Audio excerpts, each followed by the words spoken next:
Vêtues de rouge et blanc, ces femmes sont venues dire stop aux violences qu'elles subissent et demander justice pour les victimes de plus en plus nombreuses. Parmi les manifestantes, beaucoup d'institutrices sont présentes. L'une des leurs a été assassinée il y a un peu plus d'1 an dans l'ouest du pays. Nous sommes là aujourd'hui pour dénoncer tous ces actes, pour sensibiliser la population, pour leur demander de respecter la femme, de respecter les filles, de respecter tout ce qui est égalité de genre. Carton rouge, stop au féminicide, stop aux violences basées sur le genre. C'est le slogan entonné sur cette marche. Récemment, c'est la mort de Hadou Ahou Djeneba qui a particulièrement choqué. Cette mère de 4 enfants a été assassinée chez elle par son ex-conjoint le 23 février dernier. J'ai mal au cœur, vraiment que l'âme de notre sœur repose en paix.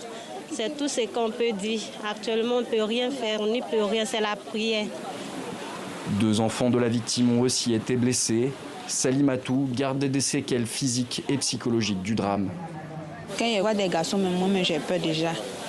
Donc ça me donne plus envie de faire les trucs que tu vois.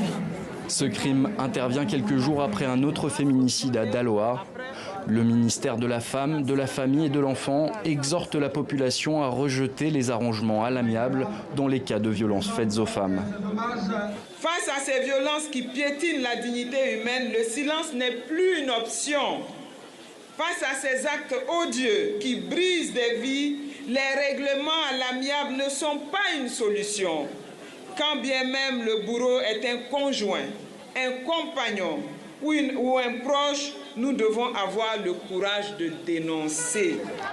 Selon le gouvernement ivoirien, une femme sur 3 a déjà été victime de violences dans sa vie.